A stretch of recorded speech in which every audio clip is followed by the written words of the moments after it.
विभाग ने भी बड़ा पत्र जारी किया था।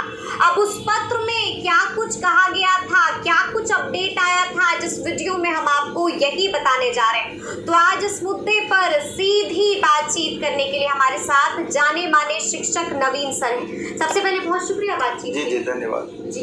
सबसे पहले नवीन सर, हम आपसे जानना चाहेंगे कि बीते दिन शिक्षा विभाग का बड़ा पत्र आया था, क्या कुछ कहा गया था उस पत्र में?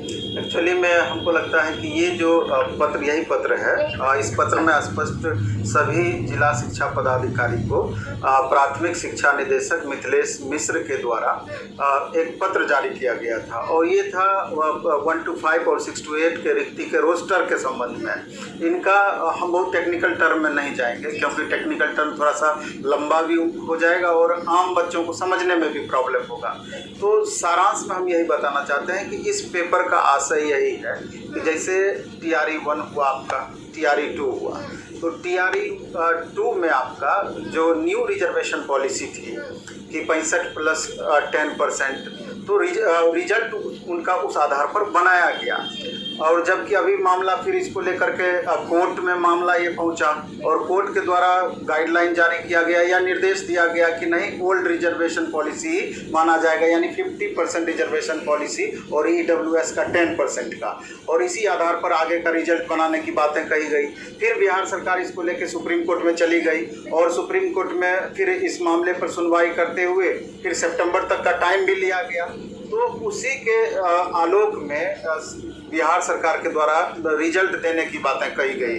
तो रिजल्ट देने की जहां तक सवाल है तो उसमें कहा गया कि ओल्ड रिजर्वेशन पॉलिसी यानी 50% और 10% के आधार पर ही हम लोग अब रिजल्ट बनाने जा रहे हैं। तो उसी के रिगार्डिंग ये दिया गया कि 1 to 5 और 6 to 8 में चूंकि यहाँ महिलाओं को 50% रिजर्वेशन स्पेशल दिया गया है हॉरिजॉन्टल रिजर्वेशन के तहत, तो उसी में बताया गया कि TRE 1 और TRE 2 में 1 to 5 और 6 to 8 में जो भी रिक्ति खाली हुई है महिलाओं की, और चूंकि TRE 3 का प्रोसेस अभी चल रहा है तो उस वैकेंसी को इसमें ऐड करके रिजल्ट देने वाली बातों की चर्चा की गई है और प्रावधान वही 50% वाली रहेगी, ना कि 65% वाली। तो इसी बात पर मूल रूप से इसमें चर्चा की गई है। तो हम आम छात्रों से कहना चाहते हैं कि अब इसमें बहुत इसको लेकर तनाव लेने की जरूरत आपको नहीं है।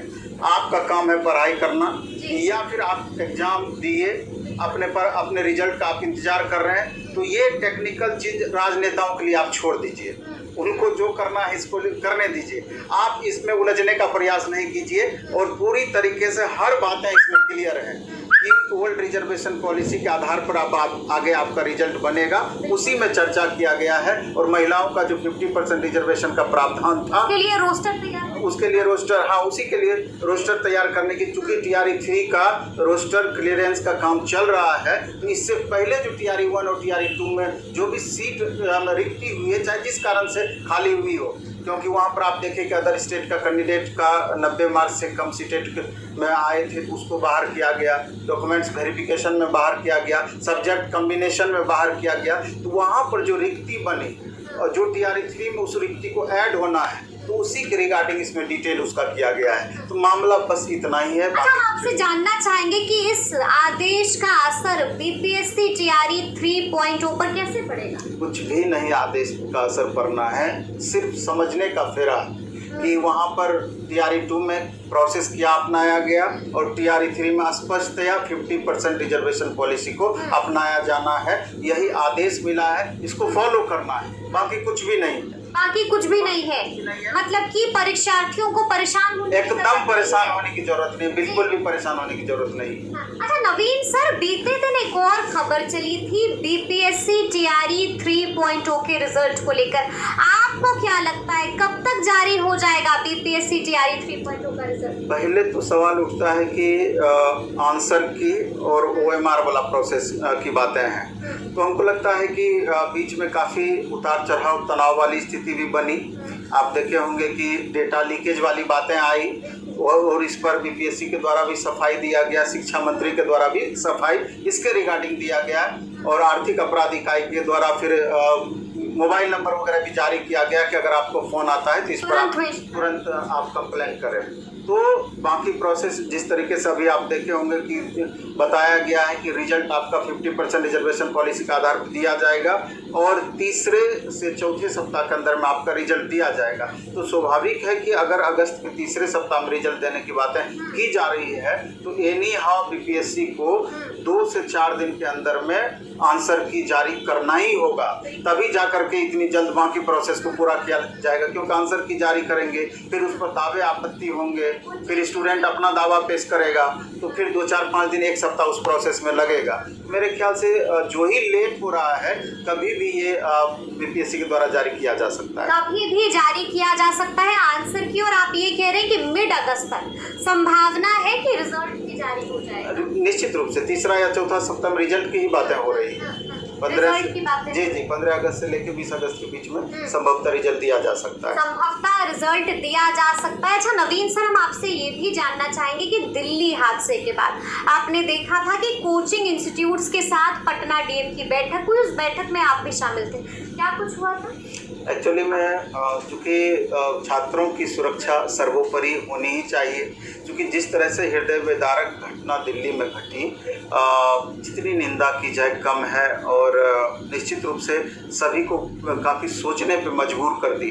क्योंकि पटना में जो कोचिंग की स्थिति है, मैक्सिमम कोचिंग पटना के पुराने इलाके में है। जो भी यहाँ पर बिल्डिंग पुराने इलाके में है सब पुरानी बिल्डिंग बनी हुई है और बिल्डिंग बायलॉज का निश्चित रूप से पालन हो रहा है। जो नई बायलॉज बनी है नगर निगम के द्वारा बनाई गई है, तो अक्षर से हमको लगता है कि पूरी तरीके से पालन नहीं हो रहा होगा, क्योंकि बनावट ही ऐसी है कि पूरी तरीके से पालन नहीं हो सकता है। लेकिन फिर भी डीएम सर की जितना मैक्सिमम सेफ्टी का लेवल ऊपर जा सकता है उस पर ध्यान देने की बातें कही गई।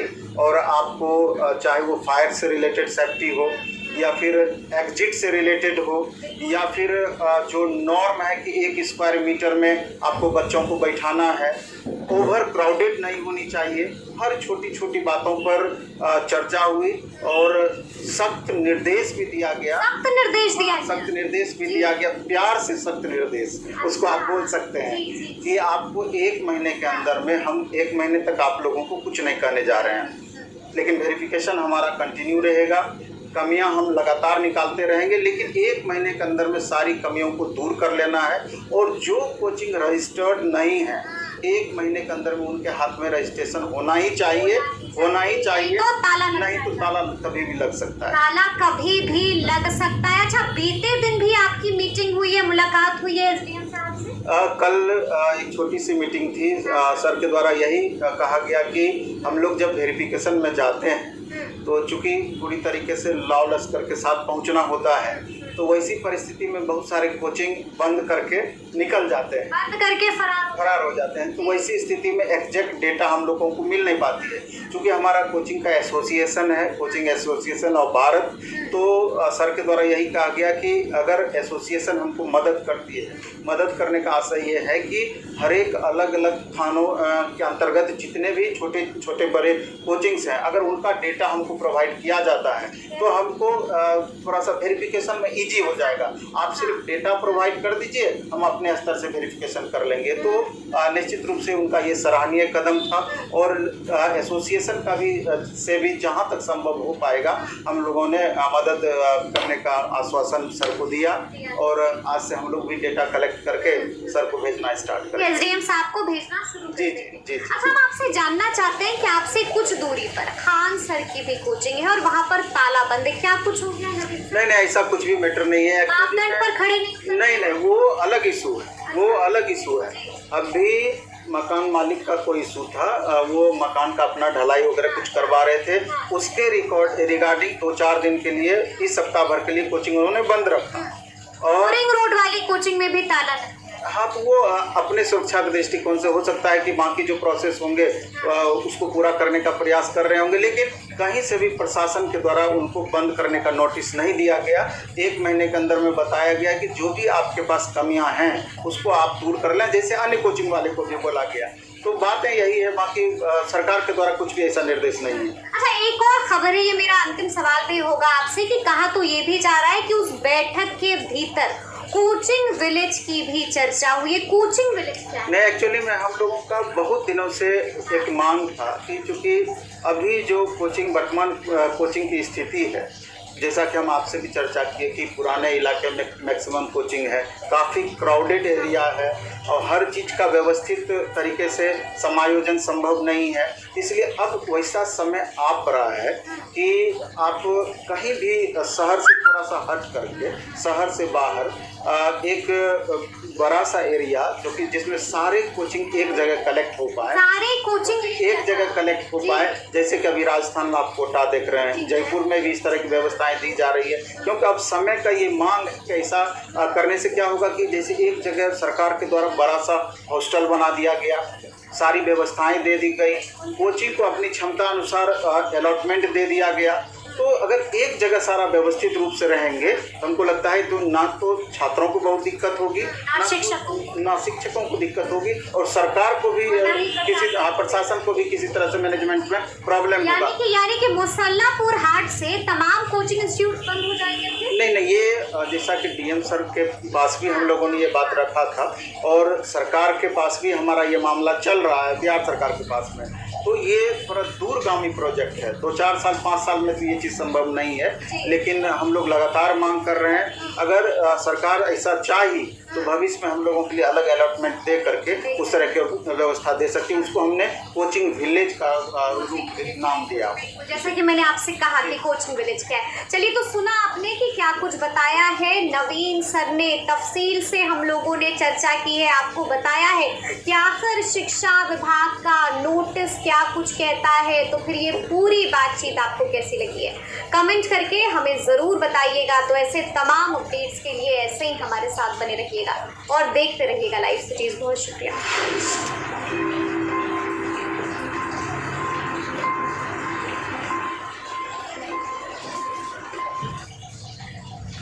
तो दोस्तों, आप लोगों ने स्पष्ट रूप से सुन लिया क्या कुछ अपडेट आ रही है और आप लोगों ने ये भी सुना कि हमारे जो नवीन सर हैं उन्होंने क्या कुछ बातें कही। स्पष्ट रूप से सारे मुद्दों पे चर्चा हुई है। तो वीडियो को शेयर कीजिए, लेटेस्ट अपडेट के लिए चैनल के माध्यम से लगातार जुड़े रहिए, क्योंकि जितनी भी लेटेस्ट अपडेट होती है हम सीधे अपने चैनल के माध्यम से आपको पहुंचाने की कोशिश करते हैं और उम्मीद पर ही दुनिया कायम है और कहीं ना कहीं उम्मीद और आस लगाया जा रहा है कि जल्द से जल्द आपका रिजल्ट जो है 15 से पहले जारी हो जाएगा। तो वीडियो को शेयर कीजिए। इस वीडियो में इतने धन्यवाद। तो जय हिंद, जय भारत।